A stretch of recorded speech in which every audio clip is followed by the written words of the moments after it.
Bueno, en este video vamos a profundizar el tema de Java, ¿sí? Principalmente, ¿qué es Java? Java es un lenguaje de programación multiplataforma. ¿Qué quiere decir esto? Que puede funcionar en distintos tipos de arquitectura eh, informática que tengamos, ¿sí? Podemos estar trabajando en una arquitectura x86 o un RISC o en algún tipo de otra arquitectura de software, ¿sí? O sea, de hardware. Podemos también tener distintos sistemas operativos que soportan Java, ¿sí? Podéis estar trabajando en Linux, en Windows o en Mac OS, ¿sí? Y tener el mismo comportamiento que tiene en cada uno de los sistemas operativos, ¿sí? Entonces, este lenguaje está pensado para ser multiplataforma, que sea portable, entonces podemos utilizarlo ya sea en Windows, en Mac, en Linux, ¿sí? Sin la necesidad de tener un sistema eh, base, ¿sí? Entonces este software es agnóstico al sistema, si no necesita de por sí definirse un sistema base para ser utilizado, ¿ya?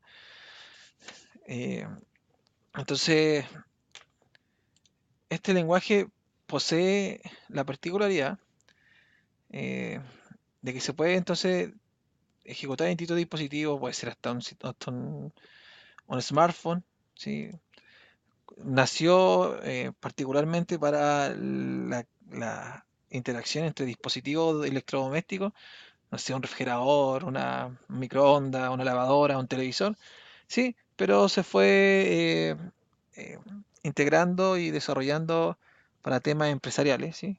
Eh, y para soluciones empresariales.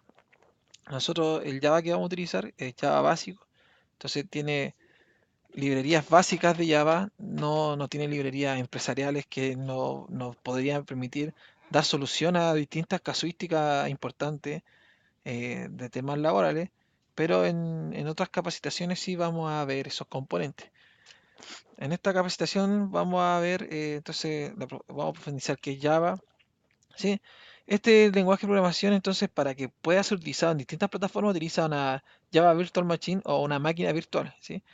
Esta máquina virtual nos permite desplegar las aplicaciones Java, ¿sí? Mediante el código binario que utilicemos, ¿sí? Nosotros vamos a tener un interpretador o un IDE que permite escribir el lenguaje en un lenguaje de alto nivel, ¿sí?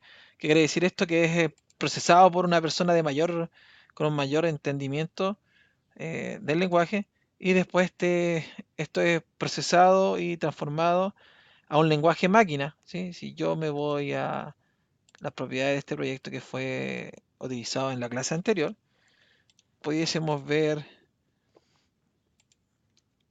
el archivo que genera para que sea procesado por el lenguaje máquina, ¿sí? Que vendría siendo los puntos class, ¿sí? Esos puntos class es el código binario que va a utilizar nuestra máquina virtual para poder desplegar la aplicación, ¿sí?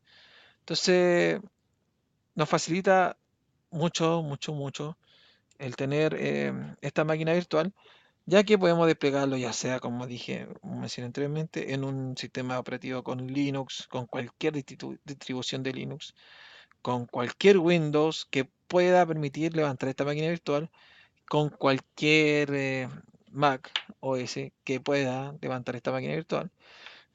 Entonces, Microsoft System creó distintas máquinas virtuales para los diversos sistemas operativos Windows con la finalidad de poder desplegar la misma aplicación en los distintos lenguajes, o sea, los distintos sistemas operativos que existen, ¿sí?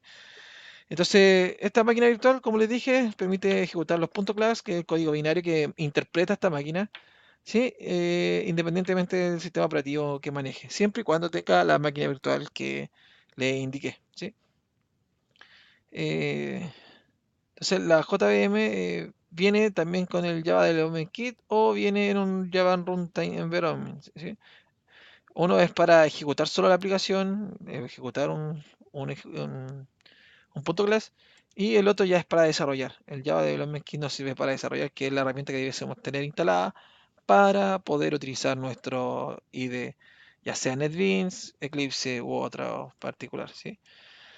Entonces, la Java Virtual Machine nos permite leer tipos de código binario, ¿sí? Y entonces tenemos una Java Virtual Machine para Linux, para Windows, para IBM, para una Sun Solaris, ¿sí? Este diagrama es un poco antiguo, ¿sí? Pensado en arquitectura con sistemas más antiguos, ¿sí? Pero no deja de ser este diagrama y podemos entonces interpretar que tenemos un código binario que es único, que puede ser interpretado por cualquier máquina virtual y este es interpretado por cualquier sistema operativo que estemos usando, ¿sí? Puede ser hasta en Unix. ¿Qué es el JDK? Dijimos que era un kit de desarrollo para crear aplicaciones Java. Los programas importantes que se incluyen dentro de este kit de desarrollo son el Applet Viewer, que es un visor para poder mostrar los applets que vamos desarrollando. ¿Sí? También está el Java, que es el compilador de Java. Nosotros hace bastante años, cuando desarrollábamos en Java, no teníamos una idea con estas características que nos facilitan harto la vida. Teníamos que ejecutar por línea de comando la compilación y empaquetar y hacer un sinfín de cosas que ahora con los IDE se facilitó, ¿sí? También tenemos el comando Java, que es el intérprete que nos permite ejecutar una aplicación Java, y tenemos el Java 2 que nos permite generar documentación para, eh, para poder identificar los métodos, las clases, quién fue el autor y cómo podemos utilizar de forma más sencilla esos métodos, ¿sí? O nos salen ejemplos de cómo utilizar esos métodos, ¿sí?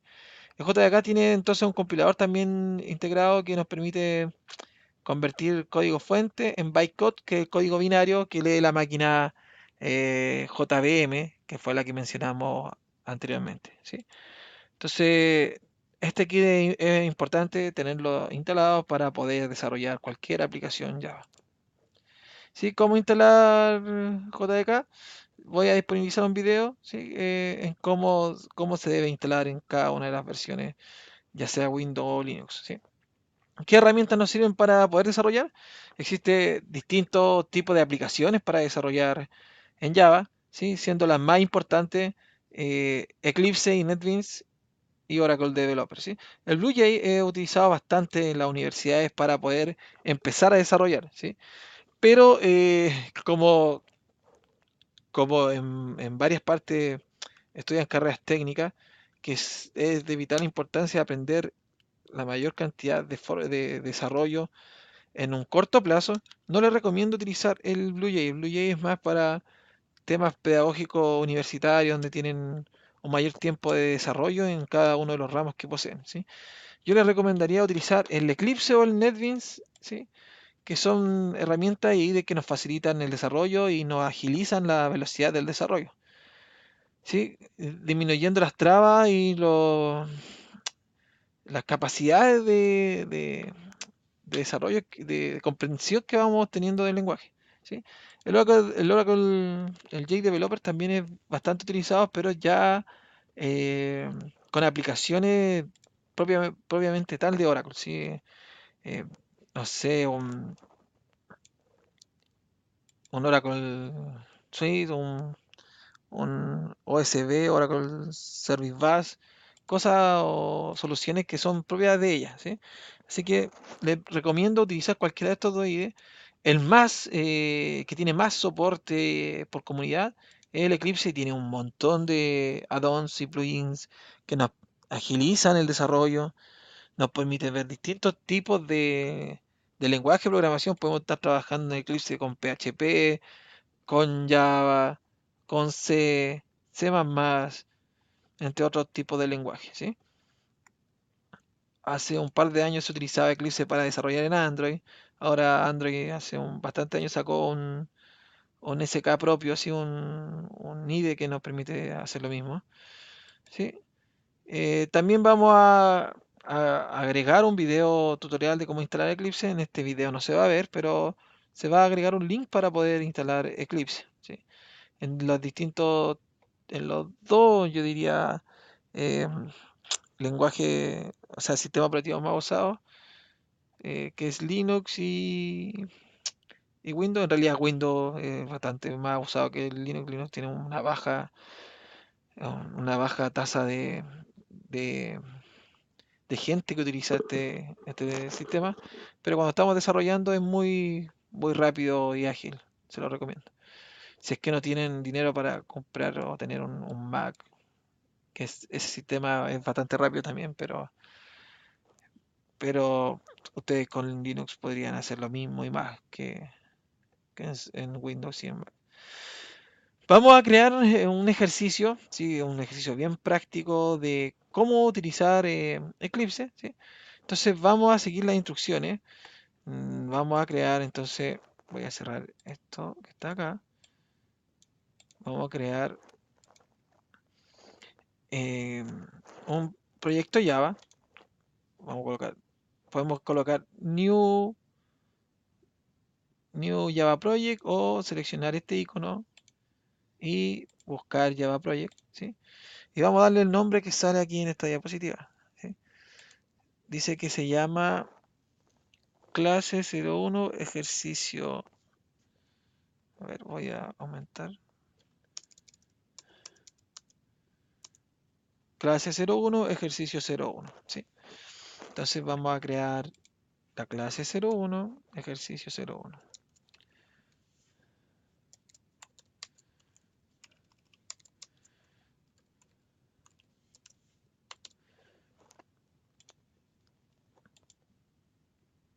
Entonces vamos a continuar. Entonces se creó el proyecto está vacío, no tiene nada. Esto que está acá que dice JRE son las librerías precargadas de nuestra aplicación Java, ¿sí? Son las librerías básicas con las que debiésemos empezar a trabajar y están precargadas. Entonces lo siguiente que vamos a hacer es crear un package, ¿sí? ¿Qué es un package? Un package es un contenedor de todas las clases que vamos a desarrollar. Por tema de orden, nosotros debiésemos tener una jerarquía de clases, o sea, una jerarquía de carpetas para organizar nuestro código fuente, ¿sí? Entonces, debiésemos separar por tipos de componentes que vamos a desarrollar las clases, ¿sí? Y estas se separan a través de este package, ¿sí? Vamos a crear y vamos a ver cómo queda enlazado el código fuente, ¿sí? Entonces, vamos a crear nuestro primer package. Se va a llamar, eh, se va a llamar aquí nos pusimos acá, cl.clases.tutorial,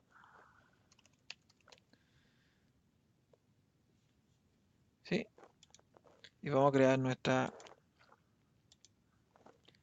primera clase, ¿sí? Nuestra primera clase se va a llamar concatenación, ¿ya? Concatenación. Entonces vamos a crear nuestra clase concatenación, nueva clase concatenación,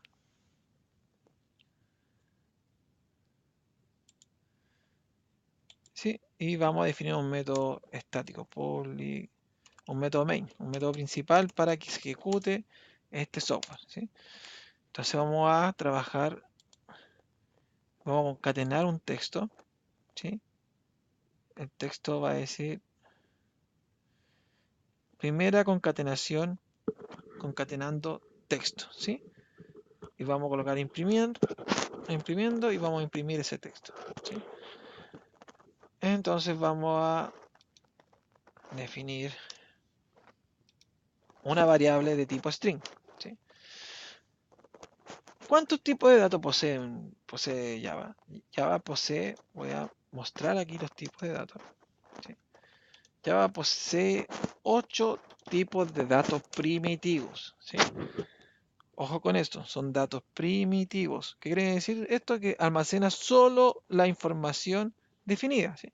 Tenemos el short, voy a colocar a short. Tenemos el in, tenemos el long, tenemos el float, tenemos el W, tenemos, le voy a colocar un nombre, tenemos el char, tenemos el boolean y tenemos el byte.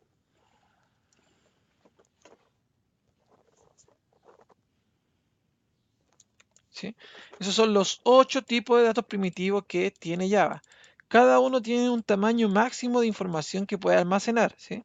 El short almacena enteros negativos y positivos y tiene un rango de información definida. El tipo int también almacena enteros positivos y negativos y posee un rango superior al short.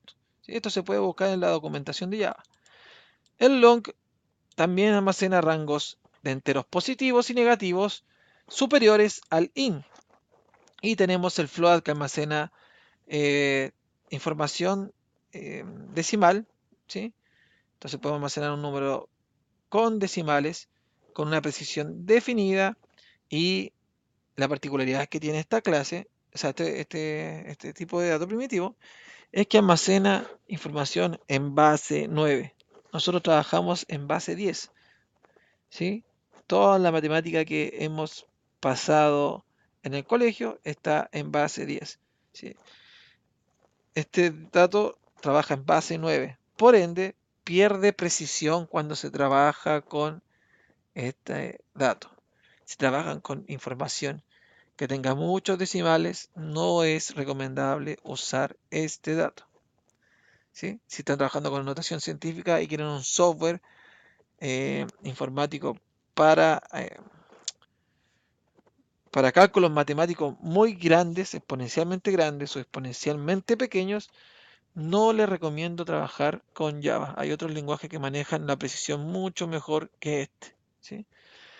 Si están trabajando para algún tipo de, no sé, empresa contable, para almacenar información contable, este lenguaje sí les serviría. ¿Sí?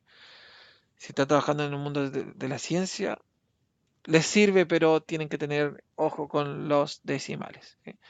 El doble es igual que el float, es un real.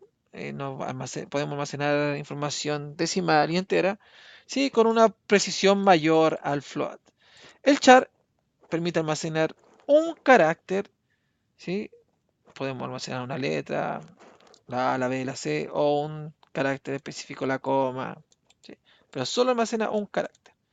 Tenemos el boolean, que nos permite almacenar un verdadero o falso, ¿sí? Y tenemos el byte que nos permite almacenar ceros y unos. ¿Sí? Entonces, solo 8 tipos de datos primitivos que tiene Java. Entonces, este dato almacena solo información específica en memoria. ¿Ya?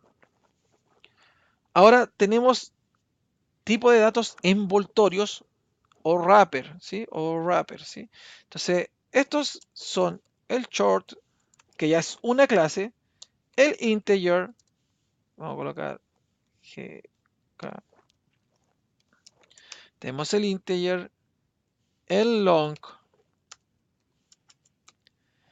tenemos el float, tenemos el W, tenemos el string,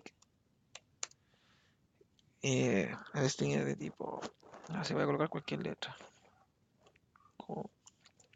Tenemos el boolean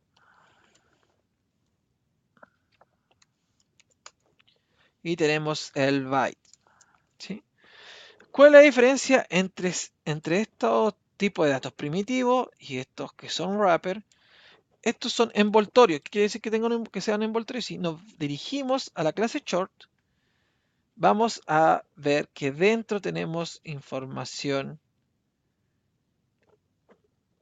de tipo short, ¿sí? Tenemos un wrapper short, ¿ya? Entonces dentro almacenan un tipo de dato que es equivalente en tipo primitivo, ¿sí? El integer tiene int, ¿sí? Entonces almacena int. El long almacena long, ¿sí?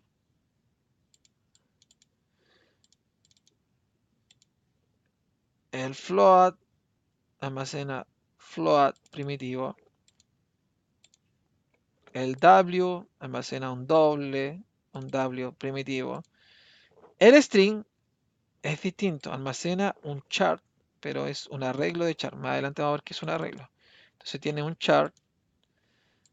El boolean tiene un boolean primitivo y el byte tiene un byte primitivo, ¿sí?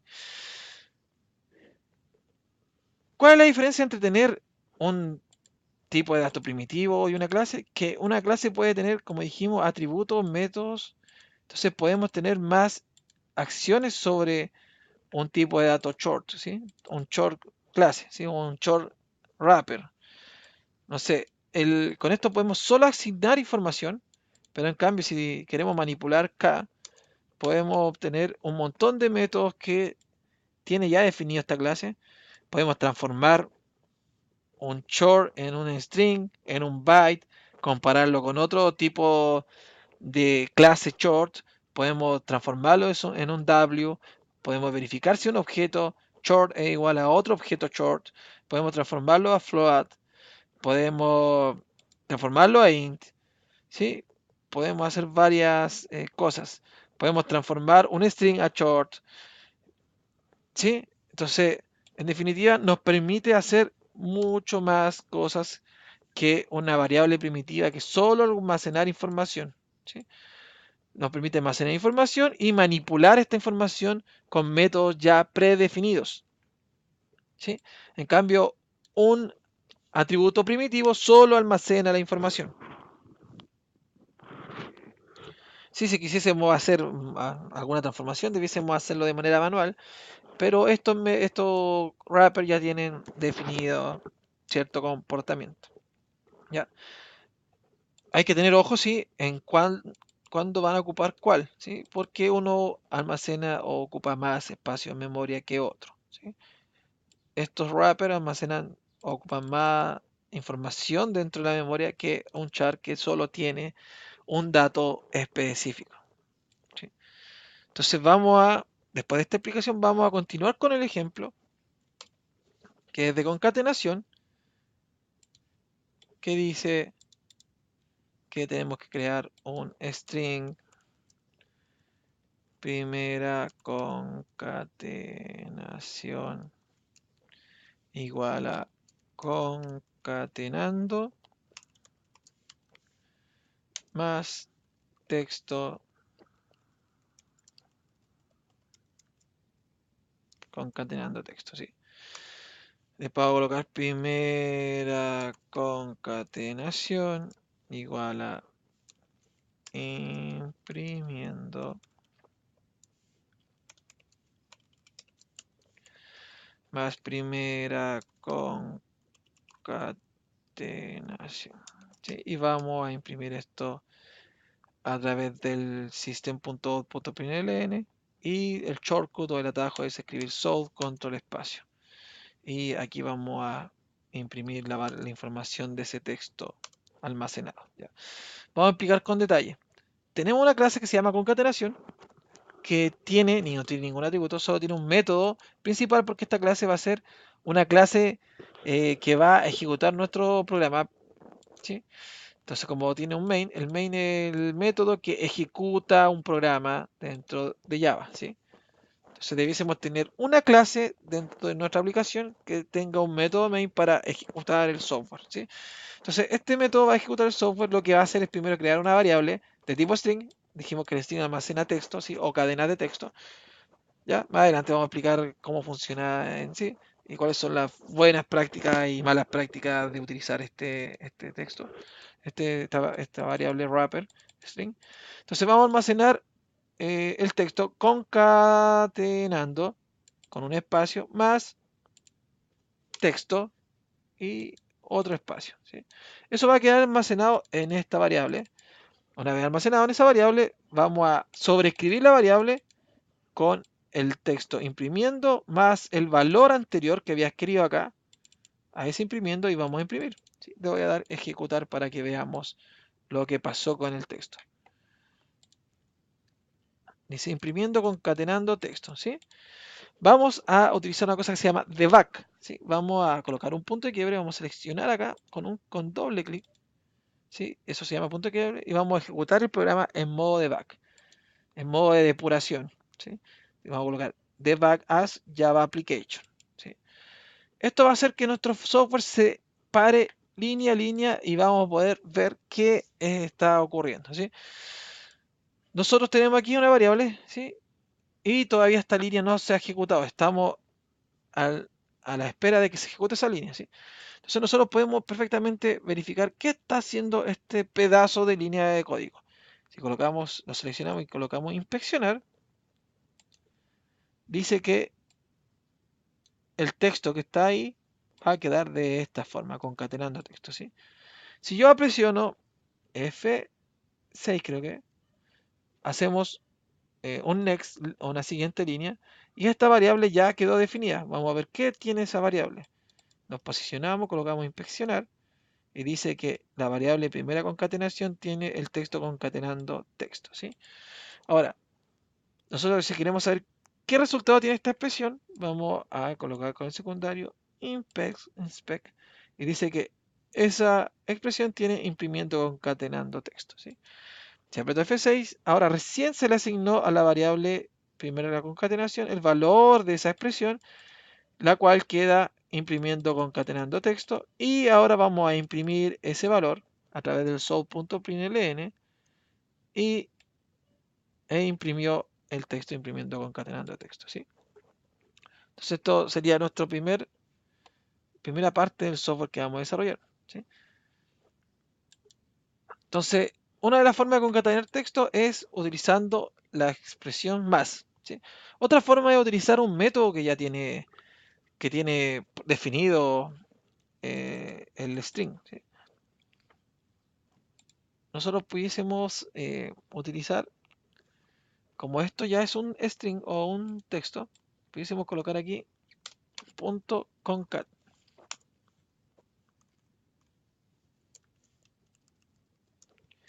Y con esto también concatenamos texto. ¿Sí?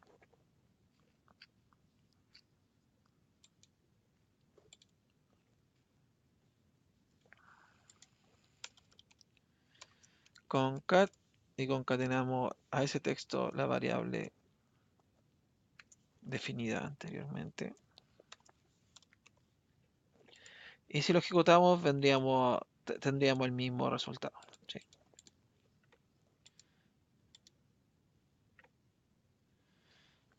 Entonces voy a colocar aquí un comentario. ¿Cómo colocamos el comentario de Javadoc?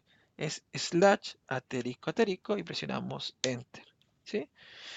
Perfectamente podemos definir aquí qué hace este método. Este método se encarga de ejecutar nuestro software. ¿Sí? Entonces, nuestro método principal de ejecución del software. Debiésemos tener una clase que tenga solo este método, solo una clase. ¿Sí? Y aquí podemos colocar el Javadoc de la clase y podemos colocar clase principal encargada de ejecutar nuestro software. ¿Sí?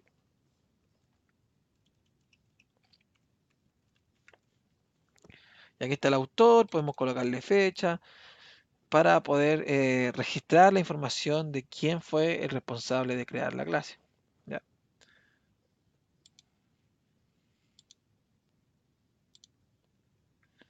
Ahora, existe también una buena práctica, ¿sí? Nosotros debiésemos imprimir esto por medio de línea de comando, debiésemos registrarla en un log de transacción, ¿sí? En un log donde vamos a ir registrando cada ejecución del programa y este log puede ser después informado en algún tipo de archivo de texto plano, ¿sí? Nosotros debiésemos ocupar entonces por defecto la clase que viene en el JDK, ¿sí? Que se llama logger, ¿sí? Vamos a ocupar logger, import logger. Toda variable que sea de tipo privada, final static, ¿sí? Debiese estar con mayúsculas, ¿sí? Esa es la sintaxis de escritura. Debiésemos entonces aquí colocar la clase punto class. ¿Sí? Entonces, por medio de class.getName.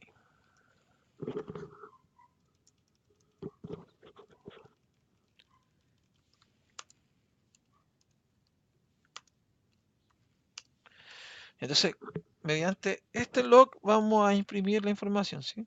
Entonces vamos a cambiar esta impresión y vamos a imprimir en el log con el método info, ¿sí? En realidad en la consola no va a cambiar mucho, se va a ver igual, pero vamos a estar utilizando un logger o una clase que va a registrar los logs de transacción mientras coloquemos mensaje, ¿sí? Así después podemos trazar el código y ver qué problema ocurrió y por qué el software no está funcionando de forma debida, ¿sí? Aquí está, información imprimiendo concatenando texto, ¿sí?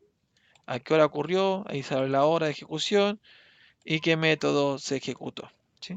Entonces el log nos sirve para crear o tener más información eh, al verificar textos, ¿sí?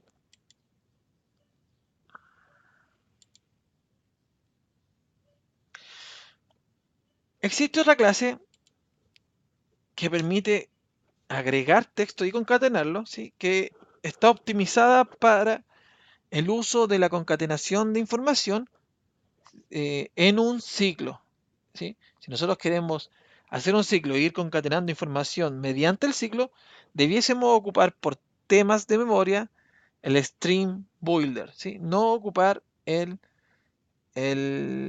string, ¿sí? Entonces, vamos a escribir string builder, vamos a colocar segunda concatenación, ¿sí? Y vamos a definir un new string builder.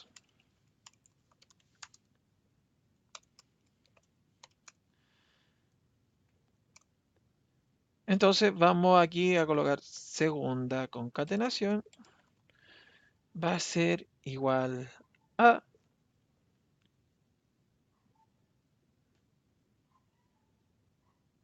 append, vamos a colocar aquí concatenando,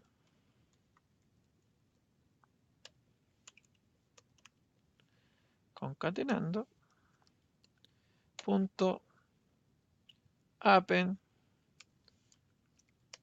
texto.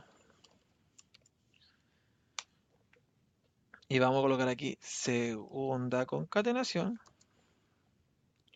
igual a new string builder.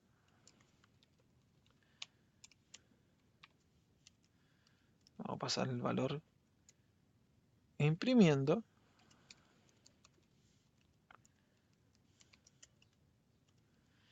Punto append segunda concatenación.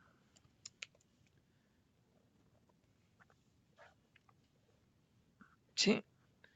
Y vamos a imprimir en el log nuestra segunda concatenación. Punto to string. Porque el info recibe como parámetro un string, ¿sí? Y esto es un string builder.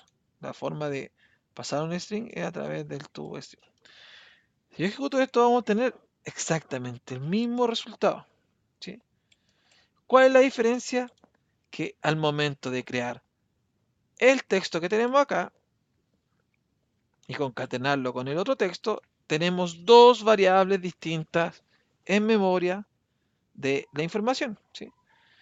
Y al colocar aquí esta concatenación, tenemos ya tres strings ocupados en memoria, ¿sí? ¿Cuándo van a dejar de ser utilizados? Cuando finalice el método ¿sí? Y empiece el recolector de basura a borrar los datos que no necesiten o estén sin un índice, ¿sí?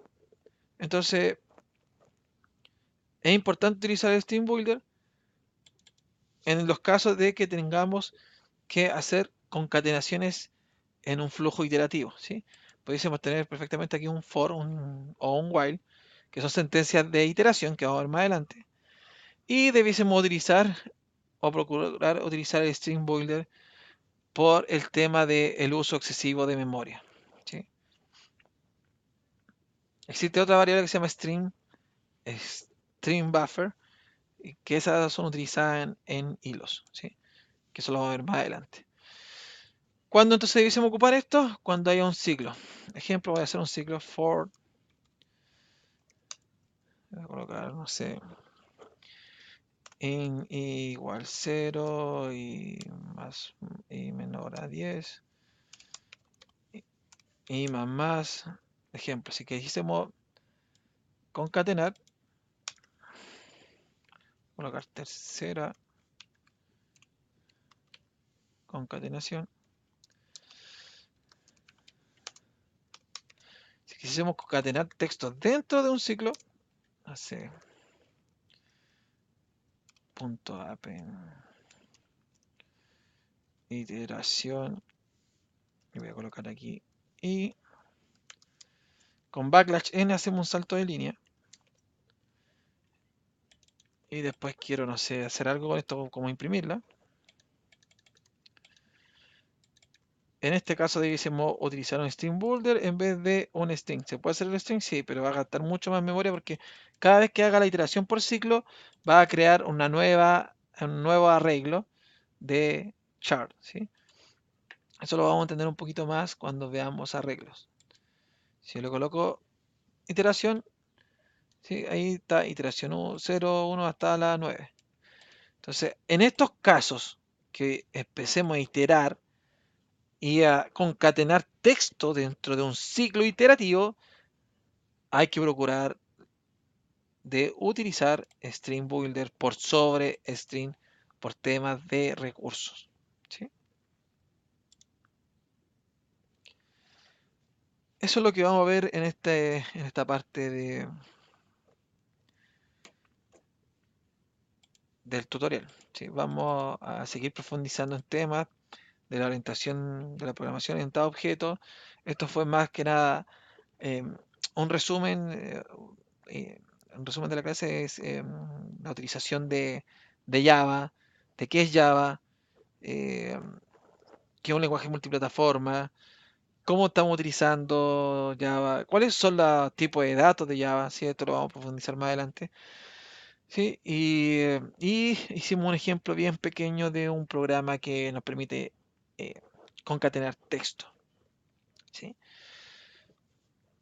Entonces vamos a seguir profundizando en la orientación a objetos, vamos a construir un programa que nos permita almacenar información relevante, ¿sí? Y hacer un mantenedor, trabajar con patrones de diseño, trabajar con base de datos eh, en este lenguaje de programación, ¿sí? Así que eso por este tutorial.